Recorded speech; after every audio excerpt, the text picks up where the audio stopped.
نبی علیہ السلام کے ارشاد ترمذی شریف میں ہے، فرماتے ہیں یعنی تم میں سے جو شخص کسی گناہ کو ہوتا ہوا دیکھے تو اس کو چاہیے کہ اپنے ہاتھ سے اس کو قوت سے روک دے، اگر یہ نہ کر سکے تو زبان سے روکے، یہ بھی نہ کر سکے تو کم از کم دل میں اس فعل کو برا سمجھے، اور یہ ایمان کا ادنا درجہ ہے۔ ان تمام آیات اور روایات سے یہی ثابت ہوتا ہے کہ امر بالمعروف اور نہی عن المنکر امت کے ہر فرد پر لازم ہے۔ لازم کا مطلب ضروری ہے، یعنی کہ حسب مقدرت۔ اب آگے اس کی شرح فرما رہے ہیں، البتہ تمام احکام شرعیہ کی طرح اس میں بھی ہر شخص کی قدرت و استطاعت پر احکامات نافذ ہوں گے۔ جس کو جتنی قدرت ہو اتنا ہی امر بالمعروف کا فریضہ اس پر عائد ہوگا۔ ابھی جو حدیث آپ نے دیکھی اس میں استطاعت ہی پر مدار رکھا گیا ہے، استطاعت ہی پر مدار رکھا گیا ہے۔ بیٹے کی یہ استطاعت نہیں ہے کہ وہ باپ کو ہاتھ سے روکے، باپ کو استطاعت ہے کہ وہ بیٹے کو روکے، یہ استطاعت کا مطلب۔ اسی طرح ایک عام آدمی کو استطاعت نہیں ہے کہ وہ عالم یا اس کو نصیحت کرے، اس کا طریقہ یہ کسی اور عالم سے کہلوائے، تو ہر جگہ نصیحت کے انداز بدل جائیں گے، ورنہ پھر کیا ہوتا ہے، فتنہ پیدا ہوتا ہے۔ آدمی جب یہ اس جوش میں آتا ہے تو فتنہ پیدا ہوتا ہے۔ پھر استطاعت و قدرت ہر کام کی جدا ہوتی ہے۔ فرماتے ہیں امر بالمعروف کی قدرت پہلے تو اس پر موقوف ہے کہ وہ معروف اور منکر اس شخص کو پوری طرح صحیح معلوم ہو، جس کو خود بھی معروف اور منکر کی تمیز نہ ہو، اس مسئلے کا پورا علم نہ ہو، وہ اگر دوسروں کو امر بالمعروف یا نہی عن المنکر کرنے لگے تو ظاہر ہے کہ بجائے اصلاح ہونے کے فساد ہوگا۔ طریقہ ہو، اس کو سیکھے، اس کے کچھ چیزیں یاد ہوں کہ یہ گناہ ہے، گناہ کبیرہ ہے یا صغیرہ ہے یا کس طرح کا یہ عمل ہے، اور بہت ممکن ہے کہ وہ اپنی ناواقفیت کی وجہ سے کی بنا پر کسی معروف کو منکر کہنے لگے یا کسی منکر کا حکم کرنے لگے۔ اس لیے جو شخص خود معروف و منکر سے واقف نہیں ہے اس پر یہ فریضہ تو عائد ہے کہ واقفیت پیدا کرے، پہلے واقفیت پیدا کرے، دینی ماحول میں رہ کر سیکھے کیا جائز ہے کیا ناجائز۔ بہت سے لوگ اپنی طرف سے کہہ دیتے ہیں یہ پرفیوم لگانا ناجائز ہے، حالانکہ پرفیوم میں وہ جو عام طور پہ لکھا ہوتا ہے الکحل ہوتا ہے، تو الکحل یہ وہ نہیں ہوتی جو کہ شراب میں ہوتی، یہ درختوں کی چھال وغیرہ سے اس کو لیا جاتا ہے، لہذا عام طور پہ پرفیوم لگانا جائز ہوتا ہے۔ ہاں اگر کسی میں یقین ہو کہ اس میں شراب والی الکحل استعمال کی گئی ہے تو اس سے ضرور بچنا چاہیے۔ تو لہذا ایسے بہت سی چیزوں کو لوگ بالکل ناجائز سمجھنے لگتے ہیں جس کی شریعت میں اجازت ہے، تو اس کے بجائے اس کے کہ جائز کو ناجائز اور ناجائز کو بہت سے لوگ جائز سمجھنے لگتے ہیں۔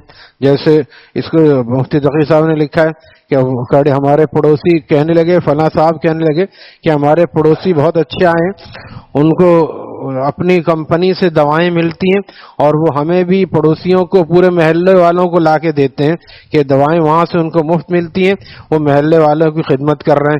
تو دوا ہمیشہ جو ہے وہ امپلائیز کو اپنے لیے ملتی ہے، محلے والوں کے لیے نہیں ملتی۔ یہ الگ بات لایا تھا اپنے لیے اور وہ خراب ہو رہی ہے، اس کی ایکسپائری ڈیٹ بھی قریب آ رہی ہے، کسی اور کے کام آ جائے تو اس میں ہو سکتا ہے جواز ہو، لیکن ایسے لا کے بانٹنا اور دوسروں کی خدمت، وہی بات ہے کسی امیروں سے مال لوٹ کے غریبوں کو دینا، جس کو بہت سے ڈراموں میں اور کہانیوں میں دکھایا جاتا ہے بہت اچھا کام اس نے کیا، کہ یہ گناہ کبیرہ ہے۔ کسی امیر سے مال لے کر غریب کو پہنچانا یہ کوئی ثواب کا کام نہیں ہے، لوٹنا اور اس کو غلط طریقے سے۔ تو اس لیے بہت سے لوگ غلط کو صحیح اور صحیح کو غلط سمجھتے ہیں۔ اس لیے فرما رہے ہیں کہ پہلے ایسا شخص خود اس سے واقفیت حاصل کرے اور احکامات شرعیہ کے معروف اور منکر کا علم حاصل کرے، پھر اس کے مطابق امر بالمعروف اور نہی عن المنکر کی خدمت انجام دے۔ جیسے بہت سے لوگ قوالی کو اچھا سمجھتے ہیں اور اس کو ذریعہ قرب سمجھتے ہیں، جبکہ شریعت میں میوزک کو ناجائز قرار دیا۔ فرمایا بعثت بکسر المزامیر، گانے باجے کو لوگ برا سمجھتے ہیں لیکن قوالی کو اچھا سمجھتے ہیں۔ رات بھر اس میں گزر گئی، نہ عشاء پڑھی نہ فجر پڑھی، سمجھتے ہیں ہم نے اچھا کام کیا۔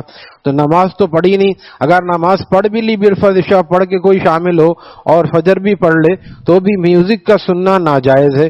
اس میں اکثر طبلہ سارنگی اول فول چیزیں ہوتی ہیں. تو طبلہ سارنگی ہارمونیم ان سب چیزوں سے جس پہ اللہ کا نام لینے کو اللہ کے محبوب نے منع فرمایا ہے اور اس پر انہی کا نام لے رہے ہیں, یہ گویا ڈٹائی ہے کہ آپ نے تو منع کیا ہے, ہمیں مزہ اسی پر آتا ہے, لہذا یہ ناجائز ہے. لیکن بہت سے لوگ اسے جائز نہیں بلکہ ذریعہ قرب سمجھتے ہیں اور اسی لیے ایسی چیزوں سے بعض دفعہ ایمان تک سلب ہو جاتا ہے کہ گناہ کو ذریعہ قرب سمجھے. جیسے کوئی نامحرم عورت کو دیکھ کے سبحان اللہ کہے, نعوذ باللہ, تو اس طرح یہ بہت ہی خطرناک معاملہ ہے. کم از کم نظر پڑ گئی استغفر اللہ کہہ دیا, ہٹا لیا نظر تو سمجھ میں آتا ہے. لیکن نظر ڈال کے اور یہ کہے کہ میں تو حسن کے خالق کا حسن کا عکس اس میں دیکھتا ہوں, یہ بہت سے جاہل صوفیہ نے ایسی چیزیں پیدا کی ہیں. لہذا یہ بھی ناجائز ہے اور اس لیے ناجائز ہے کہ اس کو دیکھنے سے اللہ ہی نے منع کیا ہے. قرآن کریم میں منع کیا, یغضوا من ابصارہم, آپ ایمان والوں سے کہہ دیجئے کہ اپنی بعض نگاہوں کی حفاظت کریں. اور یہ جس چیز کو منع کیا جا رہا اسی کو ذریعہ قرب سمجھ رہا ہے, یا اس کو یا ڈٹائی سے یا اپنی غلط فہمی سے. غلط فہمی سے تو ہو سکتا ہے کسی طرح معاف ہو جائے, لیکن جس کو معلوم ہے کہ گناہ ہے, جیسے شراب سب کو معلوم ہے گناہ ہے. علماء نے لکھا ہے اس مسئلے کو کہ شراب کا پینا اور پینے والا ناجائز کام کر رہا ہے, حرام, فاسق و فاجر ہے, لیکن جب تک وہ شراب کو گناہ سمجھ کے پی رہا ہے جب تک تو فاسق و فاجر ہے.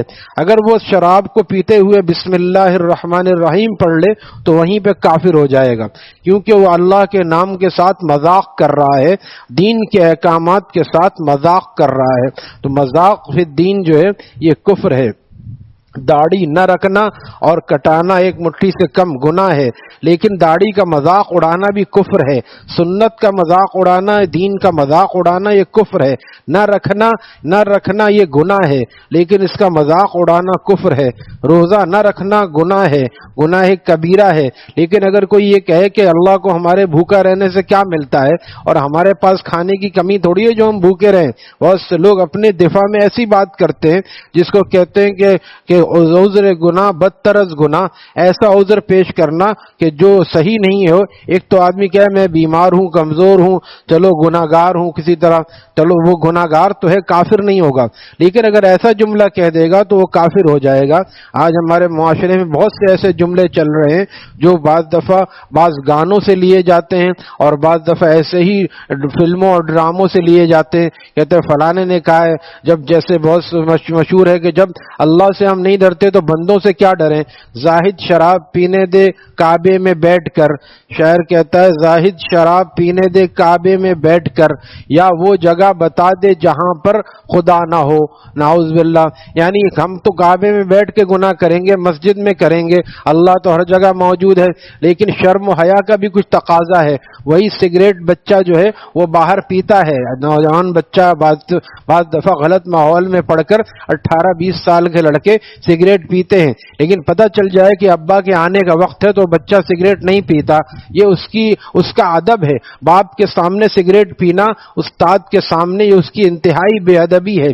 تو ایک گناہ ہے جو چھپ کے ہوتا ہے, اس پہ آدمی دل سے شرمندہ بھی ہوتا ہے, لیکن اس کو کھلے عام کرنا کہ جب ہم اللہ سے نہیں ڈرتے تو مخلوق سے کیا ڈریں, یہ بھی ایسا ہی خطرناک ہے کہ اس کے آگے پھر یہ آخری درجہ ہوتا ہے, اس کے آگے کفر کا دروازہ کھل جاتا ہے. تو لہذا یہ سب ایسی عوامی باتیں ہوتی ہیں جس کو لوگ سمجھتے ہیں اس میں کوئی ایسی بات نہیں ہے. اور حدیث شریف میں ہے کہ بندہ معارف الحدیث میں مولانا منظور نعمانی صاحب نے روایت نقل کی ہے کہ بندہ جہنم کے راستے پہ چل رہا ہوتا ہے اور چلتا رہتا ہے یہاں تک کہ کوئی کلمہ ایسا کہہ لیتا ہے جیسے کافر ہے, لیکن آخر میں اس کو ایسا ہو گیا کہ اس نے کلمہ طیبہ پڑھ لیا, جیسے یہودی لڑکے کی آپ نے عیادت کی اور وہ انتہائی جاں کنی کی حالت میں تھا لیکن ہوش و حواس میں تھا. آپ نے اس پر ایمان پیش کیا، اس نے اپنے ابا کی طرف دیکھا، اس کے ابا نرم دل تھے، جب بھی وہ لڑکا آپ کی خدمت کرنے بھی آتا تھا، آپ علیہ السلام کو پتہ چلا کہ وہ اتنا بیمار ہے تو آپ علیہ السلام خود اس کی عیادت کے لیے تشریف لے گئے۔ جب وہاں جا کے اس سے خیر خیریت پوچھی اور دیکھا کہ وہ بہت آخری مراحل میں ہے تو آپ نے اس سے کہا کلمہ پڑھ لو اے لڑکے، کلمہ پڑھ لو۔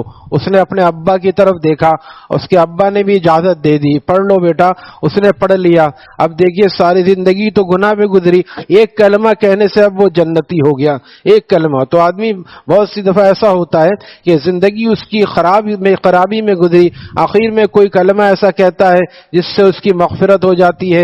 اس کے برعکس ساری زندگی نماز روزہ کرتا رہا، آخر میں کوئی کلمہ ایسا کہتا ہے جس سے وہ جہنم میں اوندھے منہ گرا دیا جاتا ہے۔ اس لیے بات کرنے سے پہلے سوچنا اور تولنا چاہیے۔ بزرگوں کا قول ہے بولنے سے پہلے تولو پھر بولو۔ ہمارے ہاں بول دیتے ہیں اور پھر اس کے بعد ایک لڑکا یہاں پر آیا اور اس نے خود کہا کہ میری اماں نے ایسے کفریہ کلمات کہے، اس نے روکنے کی کوشش، ہاں اور کہہ رہی ہے کہ ہاں کوئی بات نہیں، ہم کافر ہو گئے، نعوذ باللہ۔ ابا سے لڑائی ہو رہی ہے، بیٹا سمجھدار ہے۔